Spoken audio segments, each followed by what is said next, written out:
আমার বড় যা প্রত্যেক রাতে শ্বশুরকে মালিশ করতে চলে যেত, আর আমি বাইরে থেকে আমার বড় জায়ের চিৎকারের আওয়াজ শুনতাম। একদিন বড় যাকে ব্যাপারে জিজ্ঞাসা করলাম, ঠিক তখনই তার মুখটা ফ্যাকাশ হয়ে গেল। সে বলল, তুমি কথাটা কাউকে বলো না, আজকে রাতে আমার বদলে তুমি মালিশ করতে যেও। যখন আমি আমার শ্বশুরের ঘরে গেলাম তখন শ্বশুর মশাই দরজাটা বন্ধ করে দিলেন, আর এইদিকে আমার শরীর থেকে প্রাণটা বেরিয়ে যাওয়ার মতো অবস্থা হলো। আমার নাম সেলিমা, আমি দুনিয়ার সব থেকে অদ্ভুত বংশে বিয়ে করে চলে গিয়েছিলাম। আগে হ্যাঁ, এটাই করা উচিত ছিল, কেননা ওখানের কাজ এমন ছিল যে সেটা আমার বোঝার বাহিরে ছিল। আমার শ্বশুর বাড়িতে আমার বড় যা ছিল আর একটা শ্বশুর ছিল।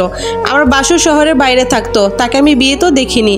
আমার বরের নাম কাশিম। আসলে আমাদের ভালোবেসে বিয়ে হয়, আর আমার বাড়ির লোক কিছুতেই রাজি ছিল না, কেননা আমার বরকে দেখে ভীষণ দুর্বল এবং অস্বস্তিত্ব মনে হতো। আমার বাবা পুরোপুরি বিশ্বাস করতো যে সে নেশা করতো, তখন কিনা এটাই সত্যি নয়। আমি চাইতাম আমাদের বিয়েটা সম্মানের ভাবে শান্তিপূর্ণভাবে হোক, কিন্তু এরকমটা হতে পারেনি, আর ব্যাপারটা বিগড়ে গেল।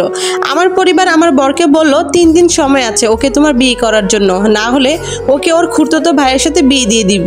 আমার বর অনেক চেষ্টা করলো, বন্ধুদের সাহায্য নিল, আর সর্বশেষে আমাকে বিয়ে করে নিল। আমার বাবা বলল যে আজকের পর থেকে তোমার জন্য এই ঘরের দরজাটা বন্ধ হয়ে গেল। আমি তো অবাক হলাম তখন যখন কাশিমের বাবা বিয়েতে খুশি খুশি এসেছিল, আর আত্মীয় স্বজনকে নিমন্ত্রণ করে খাবার খাওয়ার প্রথাও পালন করলো। একেবারে যে অখুশি ছিল তা না, বলা হয় যে ভালোবাসা কোনো পাপ ছিল না। আমার বিয়েতে আমি আমার জায়ের সাথে প্রথম দেখা করি, সে আমাকে আশ্বস্ত করেছিল যে বলেছিল সব কিছু ঠিক হয়ে যাবে। এবার আমার বর দিনরাত পরিশ্রম করতে লাগলো, কারণ আমাদের অনেক পয়সার প্রয়োজন ছিল। সে সকালে যেত আর রাতের বেলা বাড়ি ফিরতো। এরকম অবস্থায় বাড়িতে আমি আর শুধু আমার বড় যা থাকতাম। একদিন আমি কিছু অদ্ভুত দেখলাম। রাত হতে আমার বড় যা সমস্ত কাজ শেষ করে শ্বশুরের ঘরে চলে যেত। তার হাতে তেলের একটা বাটি থাকতো। আমি ঘটনা দেখে অবাক হয়ে যাই যে সে ঘরের ভিতরেই চলে গেল আর দরজাটা বন্ধ করে দিল। আমি তো অবাক হয়ে যেতাম যে এই সময় সে ঘরের ভিতরে গিয়ে কি করে। আমি ভাবতাম সে হয়তো ভিতরে তেল মালিশ করতে গেছে, আর দরজা হয়তো বাতাসের কারণে বন্ধ হয়ে গেছে, কিন্তু ভিতরে তার কি কাজ থাকবে। আর তেল নিয়ে কেন এখনো কেন ফিরে আসলো না? 15 থেকে 20 মিনিট হয়ে গিয়েছিল, তখনও আসেনি। কিছুক্ষণ পর আমার বর চলে আসলো। তারপর আমি রাতের খাবার বেড়ে আমরা দুজন একসাথে খাবার খেলাম। কিছুক্ষণ পর আমার বর আমাকে চা বানাতে বলল। আমি চা বানানোর জন্য যখন দ্বিতীয়বার রান্নাঘরে গেলাম তখন আমি দেখলাম যে আমার বড় চা তার ঘরে নেই। আবার এদিকে শ্বশুরের ঘরে লাইটটা অফ ছিল, এর মানে সে ঘুমিয়ে পড়েছে। এরপর আমি চা বানিয়ে আবার ফেরত চলে আসলাম। বাসন রাখার জন্য আবার এলাম, তখন আমি দেখলাম একই ঘটনা চলছিল।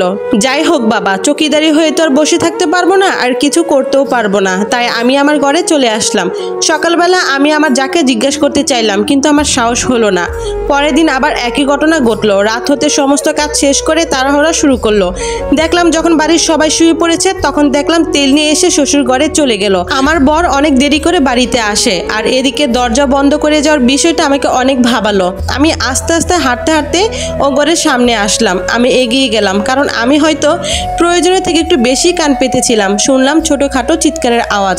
আমি এদিক ওদিক দেখতে লাগলাম, কিন্তু তারপর আমি এমন আর্তনাদ শুনলাম যে সেটা শুনে আমি অবাক হয়ে গেলাম।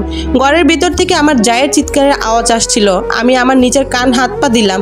আমি ভীষণভাবে বাজেভাবে অবাক হলাম। এসব কি হচ্ছে? প্রথমে মনে হয়েছিল যে এটা হয়তো আমার মনের ভুল, কিন্তু আমি এরকম আওয়াজ আবার শুনলাম। এবার আমি বিশ্বাস করতে রাখলাম যা কিছু হচ্ছিল তা আসলেই হচ্ছে। এবার আমি দরজায় টোকা দিতে লাগলাম, আর তখন লাইট অন হয়ে গেল, আর আমি ভয় পেয়ে গেলাম। যেন মনে হলো কেউ বাইরে আসছে। আমি দৌড়ে আবার আমার ঘরে চলে আসলাম। ভাবলাম নিজের বরকে কথাগুলো বলি, কিন্তু তাকে এইগুলি কিছুই বললাম না। পরের দিন আমি আমার বড় যাকে এই ব্যাপারে কথা বলবো ভাবলাম। আমার সঙ্গে বসে সবজি কাটছিল, আর আমি বাসন ধুচ্ছিলাম। আমি বললাম, রাতের বেলা তুমি শ্বশুর মশাইয়ের ঘরে গিয়ে কি করছিলে? তোমার হাতে তেল ছিল আর তুমি দরজা বন্ধ করে দিলে। আমার বড় যা অবাক হয়ে গেল। সে আমার থেকে বোধ হয় এরকমটা আশা করেনি। সে বলতে লাগলো, তার পায়ে তো ব্যথা ছিল, আমি তার পায়ে তেল লাগানোর জন্য গিয়েছিলাম। আমি বললাম, দরজা বন্ধ করার কি দরকার ছিল? আর তুমি তো ভিতরে গিয়ে বসেই পড়লে। আমি 2-3 বার তোমার ঘরের আশপাশ দিয়ে চক্কর কেটে আসলাম, কই তখন তো আমি দেখলাম না। তুমি তোমার ঘরে ছিলে না। আমার যা আমাকে মিথ্যা কথা বলে দিল। আমি ঘরে ছিলাম না, বাথরুমে ছিলাম, এই জন্য তুমি দেখতে পাওনি। আমার শরীর একটু খারাপ ছিল। কিন্তু সে আমার সাথে চোখ না মিলিয়ে কথা বলছিল। সে আবার নিজের কাছে ব্যস্ত হয়ে গেল। তখন সে আমাকে বলল, কেন তুমি একটা ছোটোখাটো ঘটনাকে টেনে টুনে এত বড় করছো? ছাড়ো এইসব কথা, আজ ভীষণ গরম আর তুমি এক কিনা এত প্রশ্ন করছো। কথাটা অন্যদিকে ঘুরিয়ে দিল, কিন্তু আমি যে আন্দাজ করেছিলাম সেটাই করলাম। আমার একটা বন্ধু ছিল, যখন তাকে আমি এসব কথা বললাম সে এসব কথা শুনে আগুনে আরো হাওয়া দিল আর নিজের কানে হাত চাপা দিয়ে বলল, তুমি পাগল হয়ে যাওনি তো? স্বাভাবিক ব্যাপার, সেখানে কি হচ্ছে সেটা তোমার জানার দরকার। আমার যাও বড় অদ্ভুত মানুষ ছিল, চুপচাপ থাকতো সে। একদিকে সে খোলামেলা পোশাক পরতো আর এসে বলতো আমার গরম লাগে, আর অন্যদিকে এত মোটা লম্বা কাপড় চোপড় পরতো আর তখন তার গরম লাগতো না। আমি জানতাম কোনো না কোনো গন্ডল তো ছিলই।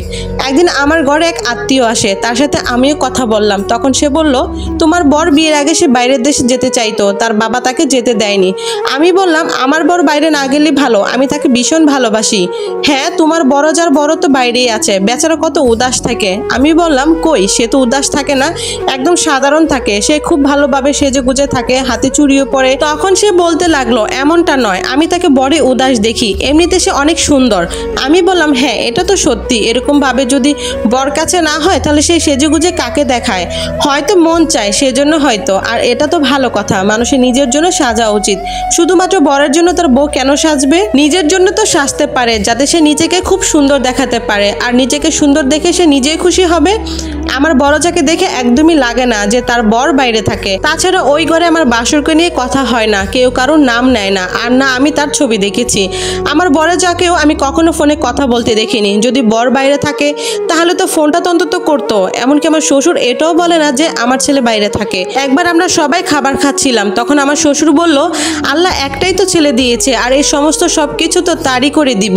আমি বললাম, আব্বু আপনার তো আরও একটা ছেলে আছে। তখন সে বলতে লাগলো, হ্যাঁ আরও একটা ছেলে আছে, ভুল করে বলে ফেলেছি। বাবা কখনো তার ছেলেকে ভুলতে পারে? আমি তো মজা করেছিলাম, কিন্তু আমরা সবাই অবাক হয়ে গেলাম যে সে কি করে ভুলে গেল। আমার বর অদ্ভুত চেহারা বানিয়েছিল।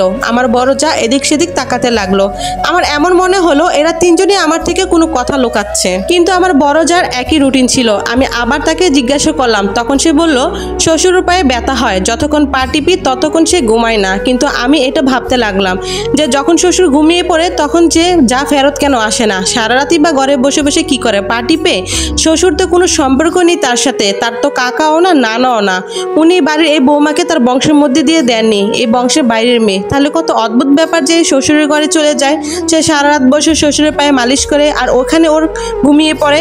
আর ওইখানে বা কি কাজ? সে আওয়াজ, সেটা ভাবলে তো আমার মাথা এমনিতেই ঘুরে যায়, যেটা আমি ভাবতেও চাই না। আর সেইগুলো এই ঘরে হয়েই চলছে। একদিন তো কিছু দেখলাম যে আমি হতবাক হয়ে গেলাম। আমি আমার যাকে কাপড় বদলাতে দেখে নিয়েছিলাম, সে আমাকে দেখে খুব বাজেভাবে চমকে গেল, কিন্তু তার থেকে তো বেশি আমি চমকে গেলাম। আমি বললাম, তুমি তো মা হতে চলেছো আর আমাকে বলনি? তার মুখের কথা তাকে সঙ্গ দেয়নি। তখন সে ভীষণভাবে গাবড়ে গেল, তারপর নিজেকে একটু সামনে নিল আর আমাকে বলল, আমাদের বংশে এসব বলা হয় না, যতক্ষণ না 7 মাস হয় ততক্ষণ কাউকে বলা যায় না। বলা হয় যে নাকি নজর লেগে যায়, আর সেটা ভালো হয় না, এই জন্য আমি কাউকে কোনো বলিনি।